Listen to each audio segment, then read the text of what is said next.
नमस्कार किसान भाइयों, गोकर्णनाथ फार्मिंग में आप लोगों का स्वागत है। तो किसान भाई, जैसा कि आप देख पा रहे हैं, धान की तौल लगी हुई है और ये जितना इनकी भर्ती होती है बस उतना वेट करेंगे, तौलेंगे, ज़्यादा इनसे कोई मतलब नहीं है। और ये धान यहाँ से तौल करके तो इसकी सिलाई होगी। सिलाई करने के बाद बोरे की सिलाई, कट्टे की बोरे कट्टे की जो भी है सिलाई होगी।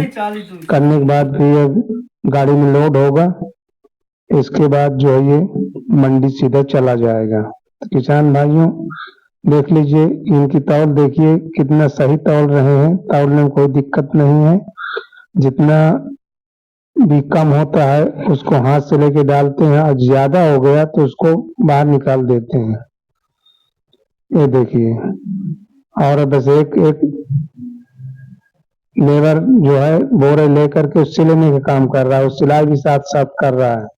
तो अभी ये करीब 2-2.5 घंटे में इसको पूरा तौल देंगे, तौल करके साइड कर देंगे। अगर आज गाड़ी आएगी तो आज लगेगा, लोड होगा, नहीं कल गाड़ी आएगी, कल माल लोड होकर सीधा मंडी चला जाएगा।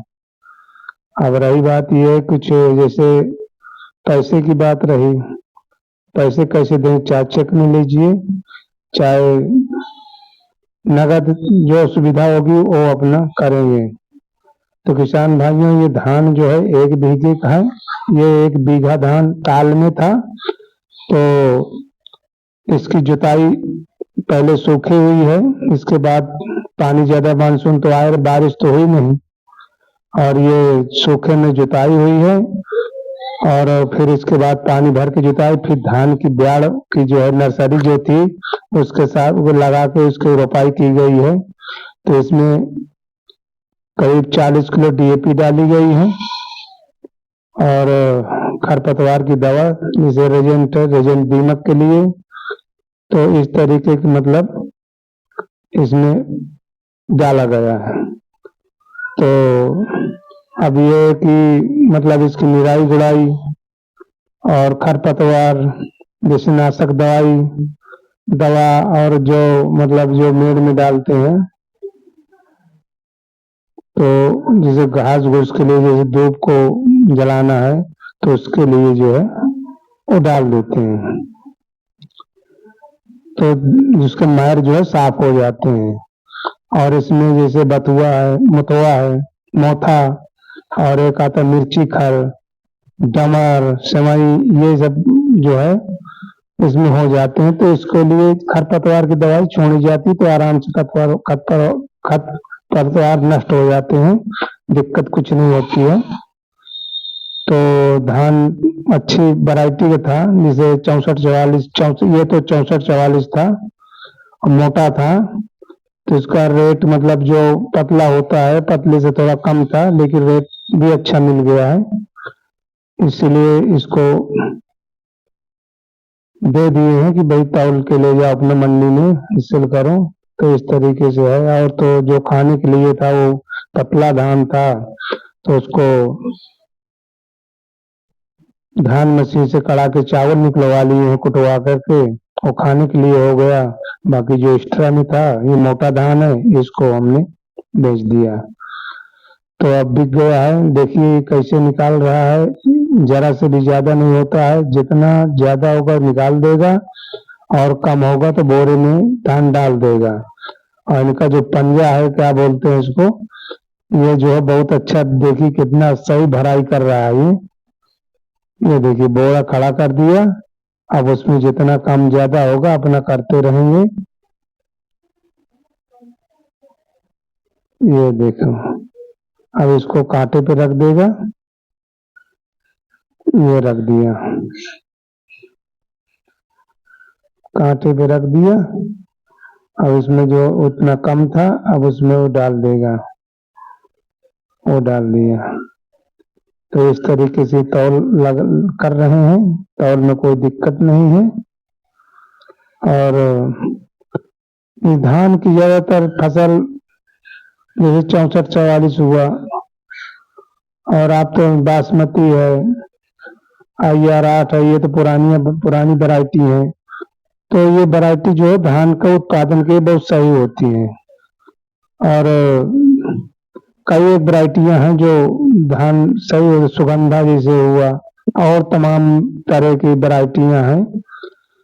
तो इसमें धान का उत्पादन सही होता है और 64-44 मोटा होता है। ये मतलब सबके अपेक्षा जो है ज्यादा निकलता है। जैसे आपकी मंसूरी हो गई, मंसूरी तो ये है कि मान लीजिए पछेती फसल है तो सबसे पीछे होगी, तो उसमें मतलब जो आप पिछली वाली गेहूं की फसल लेना है या सरसों लेना है तो वो कम, मतलब उसकी मतलब एनर्जी जो है वो खींच लेती है, पछेती फसल है तो उसमें एनर्जी देके गोबर की खाद देना पड़ता है। रोपाई करते समय, बुआई की गेहूं की बुआई करते समय ये आपका डीएपी है, पोटास है, तो ये सब देना पड़ता है, तब उसमें जो है फिर गेहूं पैदा होता है। नहीं तो जितना एनर्जी वो खींच लेती है धान ना, जैसे अब एक बीघे में करीब 20 कुंटल का हिसाब किताब एवरेज आ रहा है। लोग बता रहे हैं कि जो है एक बीघे में 20 कुंटल का एवरेज आ रहा है। तो अब सही गलत तो पता नहीं, लेकिन अब जो कह रहे हैं वही सुन रहे हैं। तो इस तरीके से जो है वो ज्यादा एनर्जी खींचती है और ज्यादा से ज्यादा खाद्य पदार्थ खींच करके वो खेत को खाली कर देती है। तो इससे जो है डीएपी है, पोटास है, तो जैसे एनपीके हो गई, तो इस तरीके की जो है ना मतलब उर्वरक जो है उसमें डाली जाती है। जैसे कंपोस्ट हुई, गोबर की खाद हुई। अब एक बीघे में तकरीबन कम से कम नहीं 10-12 कुंटल चाहिए। तो अब ये जो है यूरिया है और ये डीएपी वगैरह, ये तो फसल जब होती है ना तो एक ही तूर में हम अपनी मतलब फसल जो अपने मौसम में ही पूरा एनर्जी खींच लेती है। तो इसमें जो है गोबर कंपोस्ट, जो गोबर की खाद हो गई, तो ये 3 साल तक फर्क बताएगी और 3 साल तक ये बराबर काम करेगी और पानी भी ज्यादा से ज्यादा शोषित करेगी। और पहले साल तो ये कम फायदा करेगी, लेकिन दूसरे और तीसरे साल ये पूरा पूरा फायदा करेगी, अच्छा बेनिफिट निकाल के देगी। तो वो गोबर की खाद जो है खेत में डालना बहुत जरूरी है।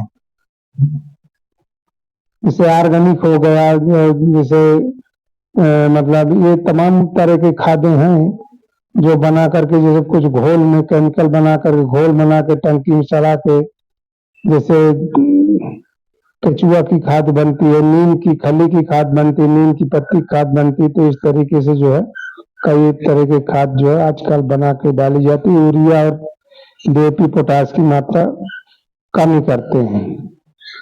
तो इस तरीके से जो है काम चलाया जाता है।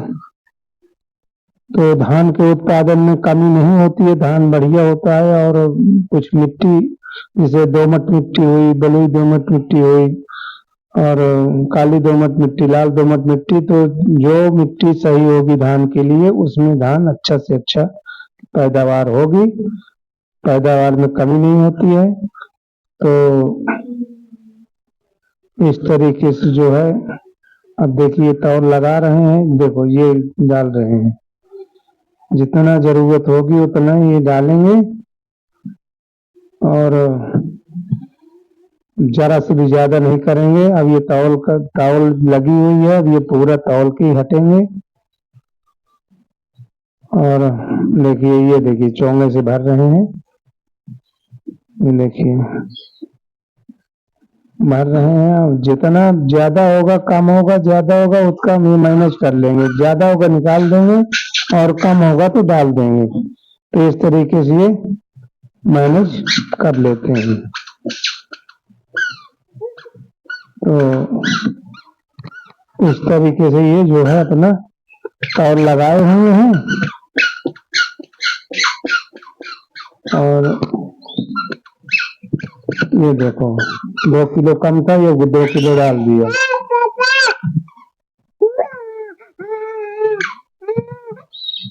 अभी एक साइड में बोरा लगा रहे हैं और बोरा लगा रहे हैं और उधर से तौल लगा रखे हैं, ये देखिए।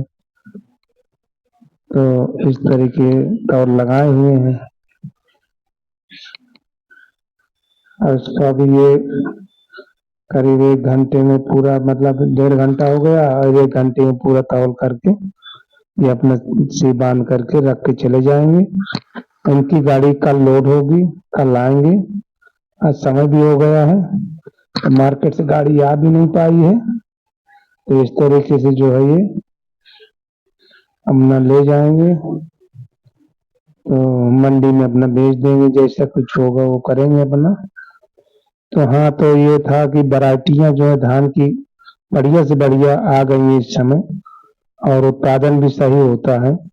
जो अगेती फसल होती है जल्दी हो जाती है, और बारिश भी कटना शुरू होती है। ऐसे जो पछेती होती है तो बारिश निकल जाती है, तो उसमें से आसान हो जाता है।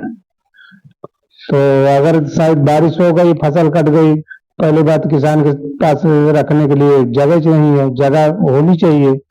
दूसरी बात यह है कि अब वहां से ट्रैक्टर ट्राली आ नहीं सकती पानी में, तो इस तरीके से किसानों को बहुत दिक्कत का सामना उठाना पड़ता है।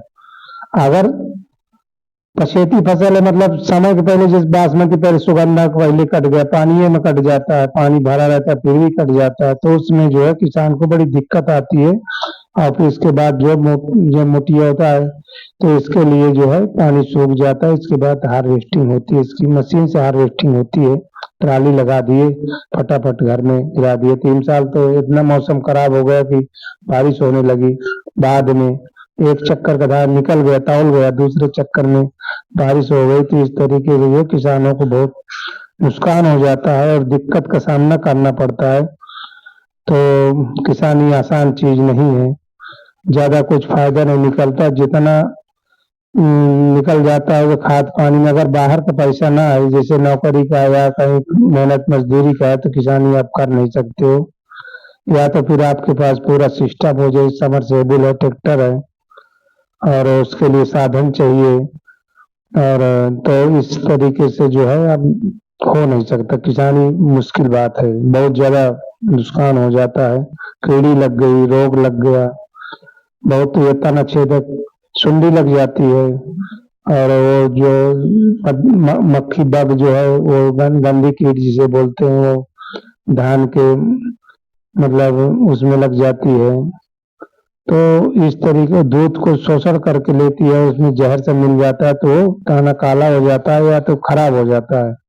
तो इस तरीके से किसान हर तरीके से मार खाता रहता है। तो अब ये है कि मान लीजिए करने पड़ता है भाई, ये सब जिंदगी का टाइम पास है, अपना पेट करवाता है। तो इस तरीके से धीरे धीरे आदमी का रोजगार चलता रहता है। तो किसान साथियों, या तो फिर लंबी खेती हो, साधन अच्छा हो। अगर छोटे मोटे किसान हैं वो बेचारे परेशान हो जाते हैं। तो इस तरीके से जो है किसानों को बहुत मुसीबत का सामना करना पड़ता है। कभी कभी लाइट नहीं आती, फसल खराब हो जाती है। कभी आजकल तो इंजन वाला सिस्टम खत्म हो गया है, क्योंकि बोर का पानी नीचे चला गया है, और अब तो समरसेबुल काम कर रहे हैं। पहले तो इंजन था, जैसे पंखा था, ठेलिया थी, या कोई इंजन और था, तो उससे पानी निकाल करके सिंचाई कर लेते थे। आज वो सिस्टम सब खत्म हो गया है। अब तो ये है कि बिजली का काम है, समरसेबुल का काम है। तो इस तरीके से जो है कहीं बिजली कट गई, जैसे हवा चल गई तो कट गई, खराब हो गई, तो इस तरीके से जो है किसानों को बहुत दिक्कत हो जाती है, और मुनाफा कम से कम हो जाता है। किसी तरीके से ये है कि गुजर बसर चलता रहता है। तो किसान भाइयों, इस तरीके हमारे क्षेत्र में तो कुछ ऐसे से किसान लोग गुजर रहे हैं, जो हम बता रहे हैं। जो लंबे किसान हैं, जिनके बाहर से आमदनी है, आश्रय आ रहा है, उनकी तो कोई बात नहीं। जो घर में ही सीमित है, उनको तो दिक्कत है। आजकल पशुपालना भी बहुत ज्यादा कम हो गया है, और भैंसे वैसे आदमी कम रखना शुरू कर दिया, तो इससे जो है काफी छत पहुंची है। फिर भी ठीक है, किसान भी एक देश के लिए सहयोग है, क्योंकि कमा के खिलाता है। अगर किसान नहीं कमाई करेगा तो दिक्कत तो बढ़ेगी।